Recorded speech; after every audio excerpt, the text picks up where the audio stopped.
Hi folks, Pat Healy here for the Laker News. I'm here with Waverley-Fall River-Beaver Green Party candidate Anthony Edmonds. Anthony is also the leader of the Green Party of Nova Scotia. Tell us a little bit about yourself.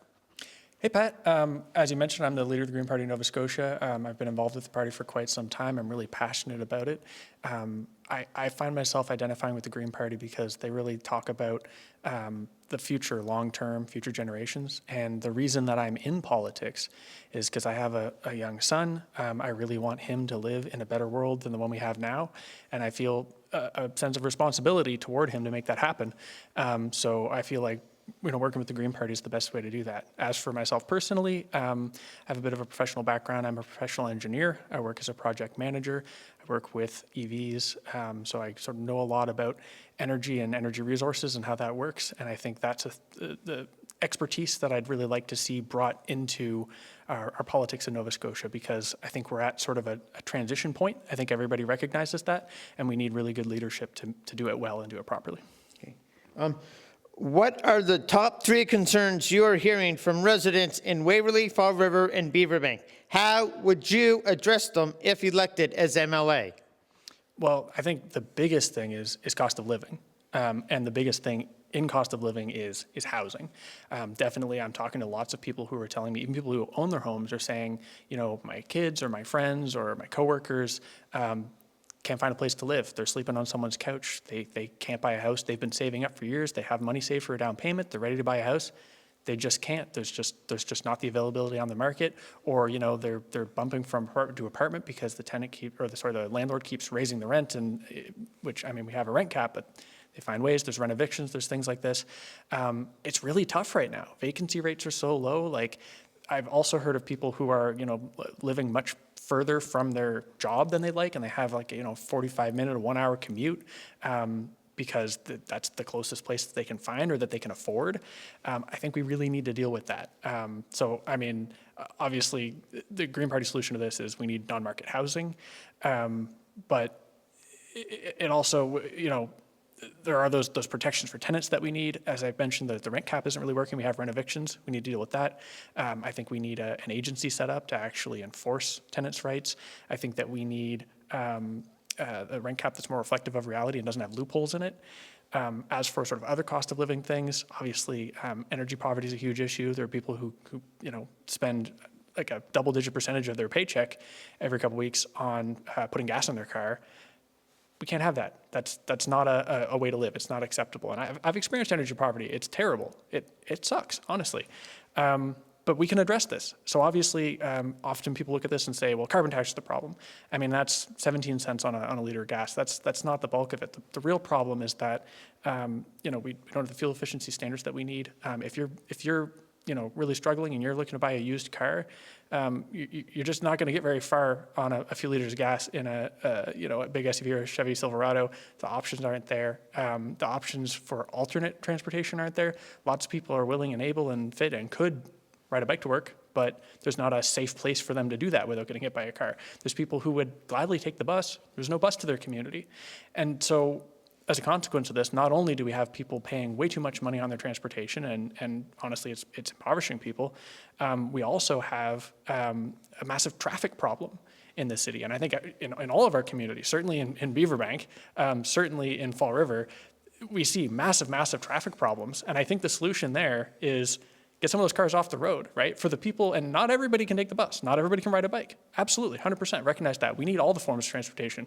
But for the people who are willing and able to do it, we need to give them the options, because for every person that decides to take the bus, that's one less car that's backed up at the 118 Fall River exit. It's one less car that's backed up on Beaverbank Road trying to get into Sackville, right?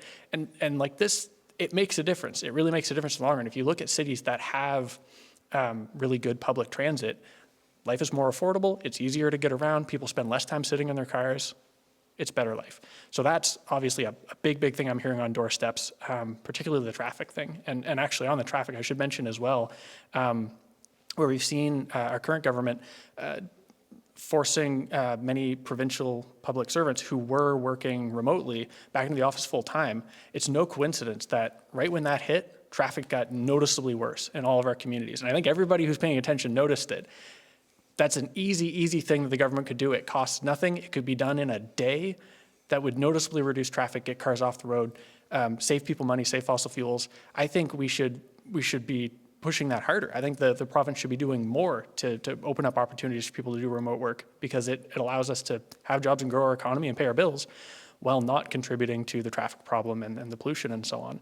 And then related to that, sort of a nice segue, another thing that I'm actually hearing on doorsteps a lot, and this could just be because, hey, I'm the Green Party guy and people want to bring it up to me, but honestly, people really are concerned about the environment and about climate goals, and that they're not being met. We're blowing right past them, and that's really a problem. And I mean, I could talk about that all day, but I'll sort of leave it there. I just will say, people really are concerned about the climate, and I think broadly people recognize that, like, there are measures that we could do. There are things like having a price on carbon that makes sense and are sensible. The way we're doing it right now, I don't think is actually the most sensible way. So we've got this federal backstop program. Because we don't actually have a proper provincial price on carbon, the federal government comes in and imposes this backstop program, which does put a carbon tax on gas for your car, but it doesn't put a carbon tax really on the emissions of large emitters, because there's a carve out. There's a separate two-tier program where large emitters have a completely separate set of rules that in many cases are a little more lax. So they're not paying as much carbon tax, which means that the rebate check that you're getting is less than it could be. If the big emitters were actually paying their fair share, you would get more back in your checks. And then the other problem with the federal backstop is only 90% of the carbon tax that's collected actually goes into rebate checks. I think it should be 100%. I think people need all that money back because living's expensive. We're paying enough for gas, right? We shouldn't be paying 10% of that carbon tax being siphoned off to use for other programs that could just be funded through general revenue. So I think, and I'll say bluntly, the Green Party of Nova Scotia is the only party in the province that actually has a coherent, cohesive plan for this that actually would improve things for people. The other three parties don't want to touch it because it's a political hot potato. So they'd rather just do nothing and point fingers at the federal government and say, well, it's their fault and there's nothing we can do. That's simply not true. They absolutely could bring in a better program. They just don't want to because they're afraid of the political backlash. And I think in a time of crisis like this, climate crisis, so many other crises, people expect courage from their leaders. They expect them to stand up for what's right rather than just acquiescing to the loudest voices. Cool. The next question is submitted to us by the Nova Scotia Association of Realtors. Nova Scotians want to own homes, but it is getting increasingly difficult to do so. What will you do to make it easier for Nova Scotia families to buy homes in our community? Well, I think the number one thing, and I did mention this earlier, is we need non-market housing. So up until I guess around the mid-1990s, when there was a bunch of austerity measures, governments, particularly the federal government, actually did build quite a bit of housing. They actually were one of the bigger housing developers out there. And they brought units onto the market, and sometimes not on the market and non-market housing, but they did it in a way that was affordable, and that sort of set the standard by which all of the other developers sort of had to achieve. So like I think an analogous thing is under a previous provincial government, we saw sort of a brief period where the province actually got some of its own paving equipment and paving crews, and suddenly the price on the open market to procure paving got a little bit cheaper because they had to compete with the government's own resources. Previous to that, there'd be cases where just because of the location or because of the particulars or because the crews were all busy, at that time, the private companies kind of knew they could get away with overcharging from time to time. Now, I mean, I'm not saying they were, being dishonest or anything like that. This is how the free market works. But if you have a fallback that it's like, well, if it's more expensive than X, well, then we'll just do it ourselves kind of thing, then that kind of sets a floor, right? And that's what we need for housing. And that's what we did have, again, until the mid-1990s when we had austerity. I don't think it's a coincidence that now we're about one generation out from that, and now there's a massive housing crisis. It's not a coincidence. It's because the government got out of the business of actually being responsible for housing. They left it up to the free market, which at the time, I guess, seemed like a reasonable thing to do. So it was a little bit of a social experiment to kind of, we'll leave it to the free market, we'll see what happens. I think the results are in. The experiment has failed. I think we can safely say now That was a bad idea. We need government to get back into developing housing.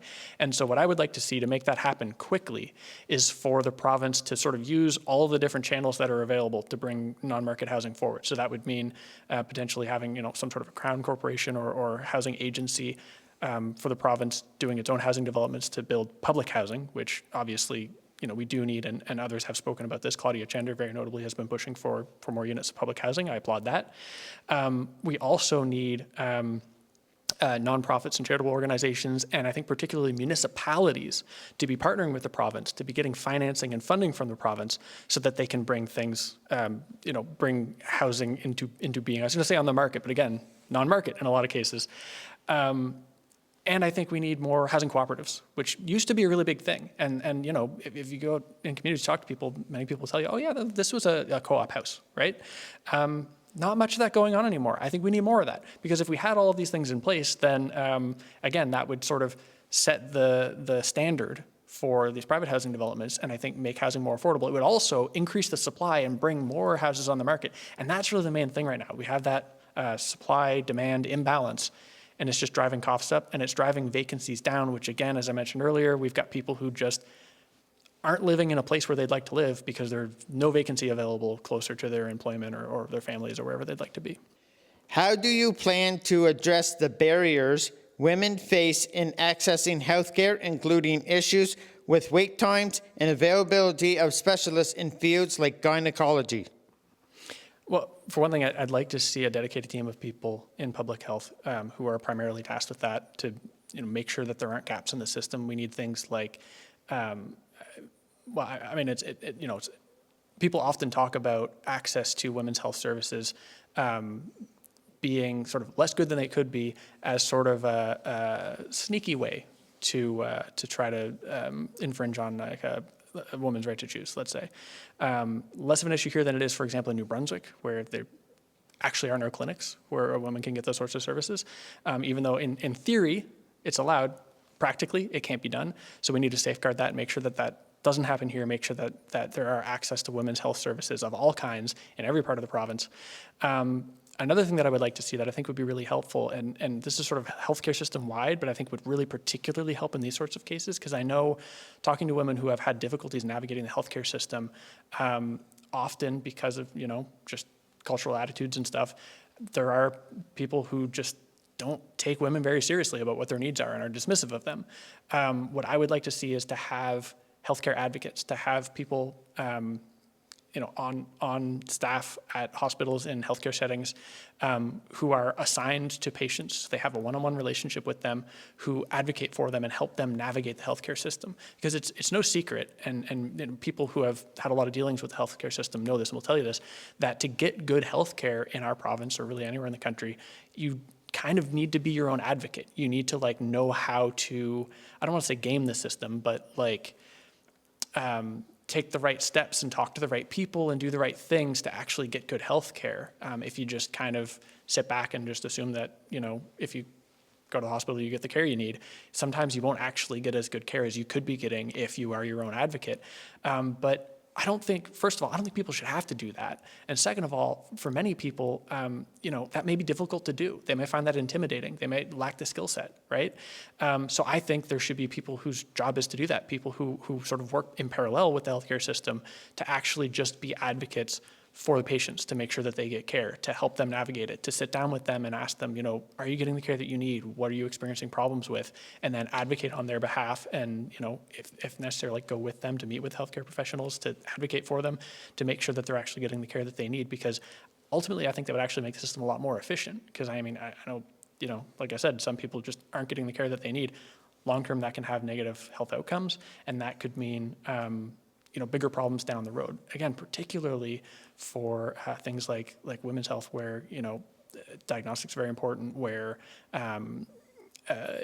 these things are often overlooked by a healthcare system that, for a variety of historical reasons, often had sort of diagnostics and tests and stuff oriented towards men, and just doesn't really fully account for the full spectrum. Like a big problem, something that comes up again and again when I've talked to people on doorsteps about this, is for women who are pregnant, often it can be really difficult to get good health care if they have some sort of health problem alongside that, because there are just so many procedures and drugs and things that haven't been tested on pregnant women. Now, that's not something that Nova Scotia can fix, right? It's federal jurisdiction. But it just goes to show that there are gaps and there are blind spots, I think, particularly around women's healthcare, where I think advocacy could go a long way. In Waverley-Fall River-Beaver and areas outwards, there are many commuters going to work in Halifax and taking their own vehicle because transit just isn't an option or doesn't exist. How would you, as an MLA, work with the municipal government to make transit from these areas a priority if elected? And you're right. This is a huge problem, because, we're telling people, hey, you want to help traffic, you want to fix the climate, you got to take the bus. What if there's no bus? And for most people in our district, that is the case, that there's not actually a bus that comes anywhere close to their homes. Obviously, we have some limited municipal bus service into Beaverbank, but that's been cut back. There is technically a bus that goes to Fall River, but only just. It just goes to the park and ride. It doesn't actually go into Fall River. And I think, I get it from the municipality's perspective. Like, it makes sense that they're not going to be able to serve all the communities. They have to serve the dense areas. Absolutely, it makes sense. But I think it's also important to recognize that our district is in kind of a special place, being on near denser parts of the district, which is why we have a little bit of transit service, but also near the municipal boundary. And we're seeing massive growth in Hants County, for example, which borders against Beaverbank and borders against, the other end of the district where I live near Wellington, but by Oakfield there. So the massive population growth there, that's all people more or less who are driving into Halifax for work, right? Like, it's not a coincidence that the population growth is highest right on the municipal boundary. They could be taking the bus too. The problem is, obviously, transit in HRM is not going to go into Hants County anytime soon, unless there's provincial leadership on it. And that's why what I would like to see, and what's in the Green Party platform, is for the province to take leadership on intermunicipal transit in a way that they've not done in the past, to actually put incentives in place so that the different municipal transit agencies can work together more closely, can have service that ties into each other's service, so that we can have people from, let's say, Lance, take the bus into Halifax. That bus is going to go right past many of our communities here, right? And so if we do that, I think we could have a much more integrated system that actually does allow people to take the bus from almost every part of our district. And then besides that, I think I'd also like to see just more provincial support for transit generally, because that's not something that we've actually seen a lot of in Nova Scotia. In other provinces, a little more commonplace, but in Nova Scotia, it's just never been a priority for the government. What's in the Green Party platform is that I'd like to see every dollar that's spent on new highway construction to be matched with $1 for new transit capacity, to actually build capacity. And this is, I think, in stark contrast to what we're seeing from, for example, Zach Churchill and the Liberal Party, where they're saying, well, we want to make transit fares free. And that's great, but I think that's meddling a little bit. I think municipalities set the fee structures that they set for a reason. They know what they're doing. And I know for Halifax, at least, much of that system is at capacity. So reducing the fare is not actually going to get more people riding. If the bus is already full, we need more buses. We need more capacity. We need more bus lanes, more bus terminals, and we need them outside of Halifax as well. I don't think that's actually going to happen without the province stepping in a big way and actually providing capital funding. So, like, the way I put it is, if we can afford to twin a highway, we can afford to run a bus down that highway once an hour, right? Buses aren't terribly expensive. And I know, we've seen, for example, the Progressive Conservatives talking about light rail from Windsor. I think that's a little bit of a pipe dream. If it happened, I would be great. I'd be all for it. But I just don't see the density along that corridor. I just don't see that happening. We have technologies that exist now that can do it. They're called buses. They work great. We should be running buses down all of those highways and connecting those municipalities to each other and connecting our communities to each other.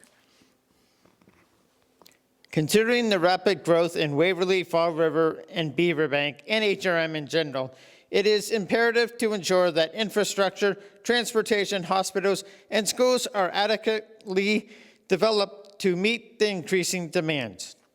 If elected, what will you do to attempt to stay ahead of the ongoing problem? I mean, infrastructure is, so honestly, the sort of the number one function of government is to provide infrastructure and things like schools for people to use. What's interesting about the sort of things that you list is that some of them are provincial, some of them are municipal. And so sort of focusing on that first, I'd like to see a better relationship between the province and municipalities. So like one of the things that's in the Green Platform to sort of help with that is to sort of be more respectful of municipalities' authority. Right now we have the province stepping in and overruling the municipality on some of their like land use bylaws and things like that. I think that should stop because municipalities are sort of the let's say, closest order of government to the individual. They're the ones that have the most local presence, that actually have the best understanding of their local communities.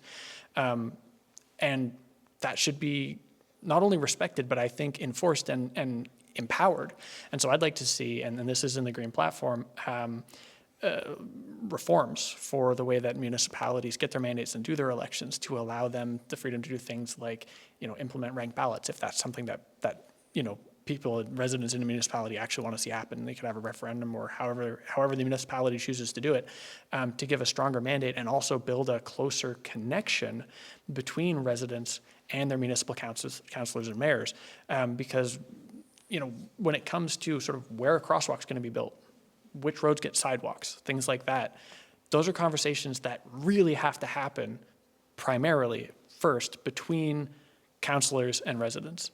And if people don't feel a really, strong, good, solid relationship with their councilor, those conversations aren't going to happen, and we're not going to have infrastructure in the right spots. And so that's so important.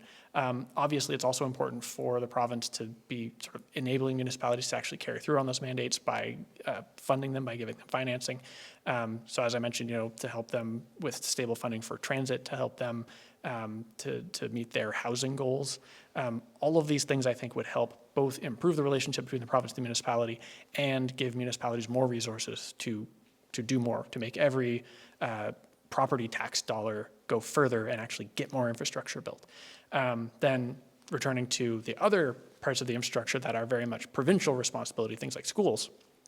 I think we're in for once in Nova Scotia, actually have a little bit of financial, like fiscal breathing room for the first time in memory.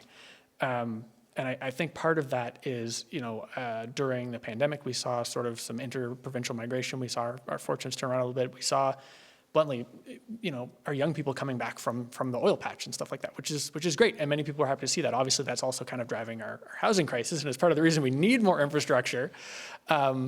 But it also is putting more money into the provincial coffers. And so we have some extra fiscal capacity. Now we can choose what to do with that. And if what we do with that is cut 1 or 2 points off the HST, that's not going to get a single school built. And so I would like to see, instead of cutting taxes, actually making more investments in infrastructure, particularly housing, but also things like schools. Because I know some of our schools are in a pretty sad state in the province and in the district, and in Beaverbank in particular. So I think that's a very important part of it. And then at the same time, I know, because I'm a project manager and I work on construction projects and sort of understand a little bit how these things work. And I can tell you that it's like not a really easy time to be building infrastructure because it's expensive, partially because of the housing crisis. So a lot of the tradespeople are busy elsewhere, and it's harder to get their time. So we need more tradespeople. We need training for trades in a way that we don't currently have. And I mean, previous governments have made some efforts toward that, but I think we need to do more. We need more carpenters, plumbers, electricians, because they're the ones who actually build schools, right? And if we don't have enough of them, it's going to be too expensive to build new schools or even to maintain the one that we have. So that's an area I think where that could help a lot. So if we sort of tie all those pieces together, I think big picture, it's clear to me that the province can afford to have good infrastructure, can afford to have schools that aren't run down. But if we don't prioritize doing those things, then we won't have them. The need for housing is increasing, so it's important to have homes for everyone. But with the increased climate crisis and global warming, what would you as MLA do about the increased developments that are causing deforestation infilling of oceans and wetlands, and overall destruction of the natural habitat happening in the riding and Nova Scotia? You know, Pat, I love the way that you frame that question, because you're talking about the sort of balancing priorities that, like, you know, you want to build a housing development, you're going to have to cut down some trees, right? There isn't land in Nova Scotia that's empty and doesn't have trees on it, right? And so, like, it is important to balance those things. And this is why, like, any environmentalist will tell you, if you really sit down and heart to heart with them, that being an environmentalist is kind of stressful, because there's always this tension at the back of your mind. And I think more often we hear about sort of trade-offs between environmental protections and, say, GDP or things like that. But we also have to recognize that there can be trade-offs between environmental protections and, like, housing, right? And fundamental things that we actually need. And, getting a little philosophical here maybe, but, like, something that, we all always have to keep at the back of our minds is that the environmental impact of civilization, of human life on the planet, of having warm homes and hot meals, will never be zero. It will always be more than zero. The important thing is to not let perfect be the enemy of the good, and do the best we can with the world that we have. And this is, like I said, this is part of the reason I'm in politics, is because I want the world 50 years from now, when maybe my son is the one being interviewed or interviewing someone, to have a better life than I have, right? Than any of us have. And I think that can happen. I think it really can happen, but that does mean both doing things like building housing and preserving the natural world so that it's still there for future generations, so that my little guy can grow up and go hunting and fishing and walk through the woods and appreciate the beautiful nature that we as Nova Scotians all love. If we didn't love it, we wouldn't live in Nova Scotia, right? Like, it's beautiful here. It's amazing. And we need to preserve that. The key, though, like I said, is to do it intelligently, to be smart about it, to prioritize, to be efficient. And so, I mean, part of this comes back to, again, sort of making sure that municipalities have a say over how developments happen, because they're connected to communities, they do engagements, they know when housing development is going to destroy a beautiful, pristine landscape or wilderness that is really important to communities, that people care about and have like an emotional connection with, or that is very important to ecosystems. So that's important, but then there are also things that the province should be doing to make sure that these efforts are really coordinated. So one of the prime examples is, and then probably every other candidate has brought this up in your interviews, is the Coastal Protection Act. Because to me, that's just a perfect example of two things. First, how our current government has just failed to really walk the walk on environmental issues. It could be worse. I'm not going to bash. Like, Tim Houston has made some good choices and some less good choices. And this is one of those, squarely into that category. I think one of the worst decisions that he's made is to not actually ratify the Coastal Protection Act and put it into action. Because the sort of second thing that it's a perfect example of is a tragedy of the commons. Because obviously private landowners who own, oceanfront property want to preserve that, right? Like, nobody's out here pretending that private landowners need to be told what to do because they want to destroy the coastline. But the problem is the dynamics of coastal protection are such that, things that you do on one property affect the neighboring property, right? If you put in a seawall and it just sort of redirects the wave energy, you're going to cause erosion on your neighbor's property. So you really need to approach it from a big picture and in a holistic way, and in a way that where we're all on the same page, we're all on the same team, we're all working together, have a sort of common set of rules, and not have it different from municipality to municipality or from lot to lot. The Coastal Protection Act would do that. And so that's a prime example. Another sort of similar example, again, where it's right in front of us, we have the tools, we know what we need to do, but governments haven't done it, is to implement all, not cherry picking, all of the recommendations of the 2018 Leahy report on forestry, because that is it really is a balanced plan. It's not just hug all the trees and don't ever cut down a tree again. It actually provides really good recommendations on how to do sustainable forestry in a way that actually would allow us to have a forestry industry. It would allow us to make use of our forestry resources and preserve them so that future generations can also do that instead of just clear cutting and sort of letting things erode away. So, I mean, there are countless other examples, and obviously, if you want the expertise on this, if you want the voice on this in the legislature, the Green Party will provide it. But I think those are two really good examples of sort of, I'll call them like forehead slappers, no-brainers, of things that we could be doing that clearly, measurably, would improve things to preserve them for future generations. Thank you. Beaverbank was split into 2 ridings and is now together.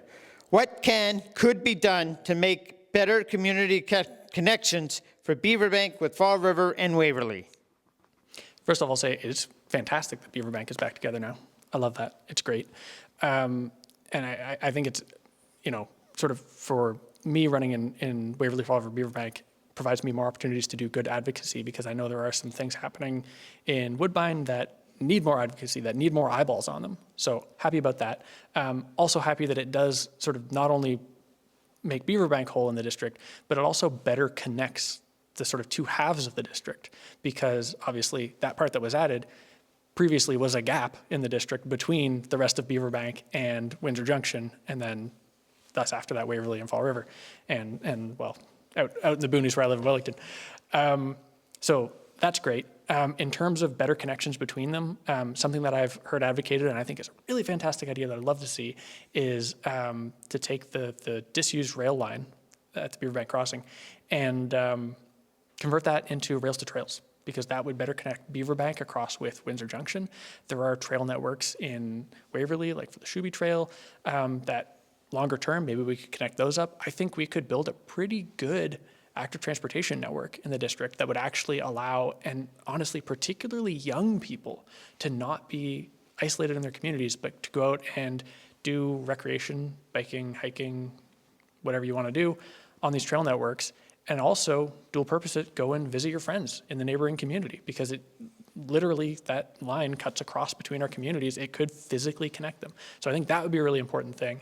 And then another thing, and I'm going to sound like a broken record, but harkening back to our earlier conversation on transit, if we had better transit, and more importantly, if we had transit to all of the communities and across municipal lines, then hey, maybe in the future you could take a bus from Beaverbank to Fall River to Wellington, right? It could happen. I mean, especially with the Wellington Aerotech Connector going through, I think there are really good opportunities to sort of link up the airport to Wellington, to Fall River, Windsor Junction, Beaverbank. I think these communities could be better sort of physically connected. Now, I mean, I think there's also an implication in your question of sort of not physical connections and things that we can do to actually have sort of better social links between the communities. Something that I'd like to see is, well, obviously, we have a real deficit of what people call third places in our communities, which is to say somewhere that you go that's not home or work, but places where you go to socialize and be with your community and to actually sort of be part of the community. So we need more of those. One thing that the Green Party of Nova Scotia is really keen on is to have community gardens in every community, because that's a place where people can sort of meet up and hang out together and do something positive and meaningful together and bond, and it brings generations together.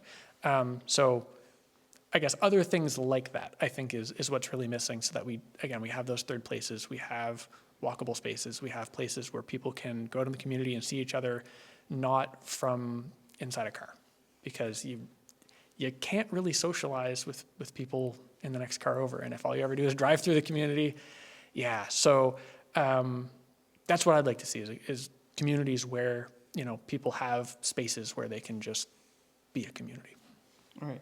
And the last question: why should residents cast a ballot for you in the election? What sets you above the other candidates? Well, I won't say above, because I think that presumes too much, but it's a fair question. I think something that sets me apart, that sort of makes me a little bit unique compared to the others, is, and people often look at this as a bad thing, but I think in many ways it's kind of positive. In sort of other media, I'm not going to name names, but you'll often see people, headlines that say things like, the Green Party of Nova Scotia has never elected an MLA. That means it's a fresh perspective. And in this district in particular, people who have the opportunity to vote for me as party leader, that's an opportunity to bring that party leader's voice into the legislature where it hasn't been, to be in question period, to be in the committees, to be bringing forward this unique perspective.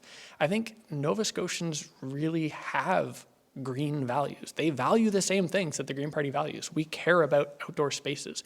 We care about community. We care about future generations and long-term sustainability. We care about, not, going into debt, fiscal or otherwise, to sort of rob our grandchildren of their future.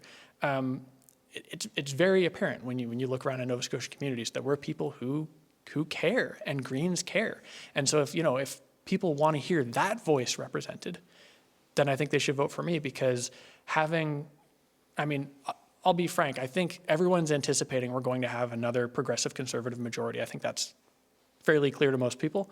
So the question is, what does the composition of that legislature look like? And what does the opposition look like if we have a majority? And I think having just one additional progressive conservative MLA or liberal MLA or NDP MLA, in addition to the ones that are already there, isn't going to change much. It's not going to insert a new voice or a new perspective. But if we have just one Green MLA, that would actually change the landscape of politics in Nova Scotia. It would actually give a new voice to these ideas, and it would allow me as party leader and as MLA for Waverley-Fall River-Beaver Bank to be an advocate for the local community, to really elevate the issues here and really be a voice for the community. So I think, I guess that's my pitch to people. The reason I think to vote for me is because it's a new, fresh perspective, and it could really make a difference long-term in Nova Scotia politics. All right. Thank you very much for taking some time to answer some questions. It's my pleasure. Thank you, Pat. Thank you to the campaign to elect Green Party candidate Anthony Edmonds for supporting this video interview. Pat Healy for the Laker News in Beaverbank.